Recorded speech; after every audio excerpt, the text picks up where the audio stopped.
बरेली में भाजपा प्रदेश अध्यक्ष ने एसआईआर और बाबरी मस्जिद के नाम पर राजनीति पर बड़ा बयान दिया है। बरेली में मेयर उमेश गौतम के बेटे की शादी के रिसेप्शन में पहुंचे भाजपा प्रदेश अध्यक्ष भूपेंद्र चौधरी। खबर बरेली से है। भारतीय जनता पार्टी के प्रदेश अध्यक्ष भूपेंद्र चौधरी आज बरेली पहुंचे।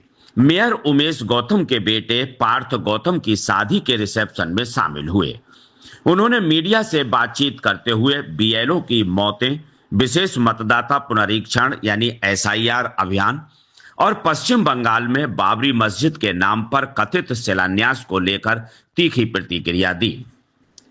बरेली आगमन के दौरान मीडिया द्वारा बीएलओ की लगातार हो रही मौतों और विशेष मतदाता पुनरीक्षण अभियान को लेकर पूछे गए सवाल पर भाजपा प्रदेश अध्यक्ष भूपेंद्र चौधरी ने विपक्ष पर गंभीर आरोप लगाए।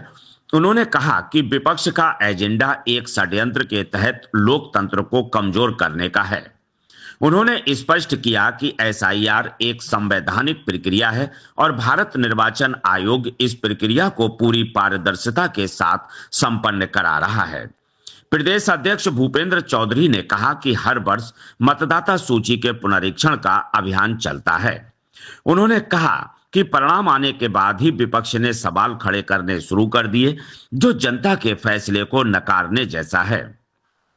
टीएमसी के एक सांसद द्वारा पश्चिम बंगाल में बाबरी मस्जिद के नाम पर कथित शिलान्यास किए जाने के सवाल पर भाजपा प्रदेश अध्यक्ष भूपेंद्र चौधरी ने कहा, इस तरह की घटनाएं देश के अमन चैन और सामाजिक सौहार्द को प्रभावित करती हैं। उन्होंने कहा कि बाबर एक शासक थे, उनका समय समाप्त हो चुका है, लेकिन इस प्रकार के नाम पर मस्जिद का शिलान्यास करना देश के माहौल को खराब करने की साजिश है। लगातार जो है हमलावर है बीएलओ की मौत को लेकर क्या कहेंगे आप इसमें?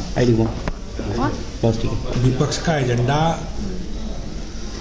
एक षड्यंत्र के तहत लोकतंत्र को कमजोर करने का है। एसआईआर एक संवैधानिक प्रक्रिया है और भारत निर्वाचन आयोग उस प्रक्रिया को पूरा करा रहा है।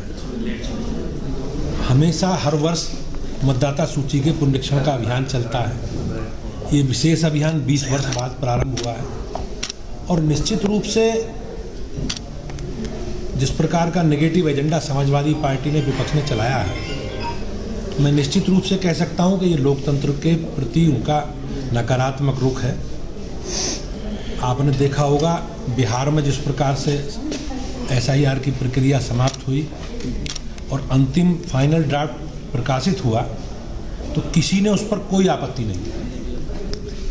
बाद में चुनाव हुए, चुनावों में भी मतदान के बाद किसी राजनीतिक दल ने 12,000 प्रत्याशी चुनाव लड़ रहे थे, किसी भी प्रत्याशी ने कोई मतदान को लेकर कोई प्रतिक्रिया व्यक्त नहीं की, लेकिन जब परिणाम आए तो जग जाहिर है सब। तो जिस प्रकार से पिछले 4-5 चुनावों से भारतीय जनता पार्टी के नेतृत्व में जनता का विश्वास मोदी जी के नेतृत्व में रहा है, उससे ये विपक्षी दल हताश है, निराशा में है और उसके कारण इस संवैधानिक व्यवस्था को दोषी ठहरा रहा है। टीएमसी के एक सांसद बाबरी मस्जिद की नींव रख देते हैं बंगाल में, क्या कहेंगे इसको? निश्चित रूप से इस प्रकार की घटना से हमारे देश का जो माहौल है, अमन चैन है, कहीं ना कहीं प्रभावित होगा और निश्चित रूप से मैं कह सकता हूं कि वहां की राज्य सरकार को इस पर जरूर ध्यान देना चाहिए। लेकिन कांग्रेस नेता जो मसूद हैं, उन्होंने ये कहा है कि इमरान मसूद, उन्होंने कहा है कि वो जो है बीजेपी के ही प्रत्याशी रहे हैं, बाबर हुमायूं जो हैं, और वो देश का माहौल बिगाड़ने की कोशिश कर रहे हैं। बाबर एक शासक थे और चले गए यहाँ से, वो हमारे पूर्वज नहीं हैं। नहीं, बाबर बात सही है, लेकिन इस प्रकार की घटना बाबरी मस्जिद के नाम से मस्जिद का शिलान्यास करना, वो कहीं ना कहीं देश का जो माहौल है, माहौल खराब करने के लिए जो षड्यंत्र टीएमसी या टीएमसी के लोग कर रहे हैं, मुझे विश्वास है कि वहाँ की सरकार इस विषय को गंभीरता से देखेगी और माहौल खराब ना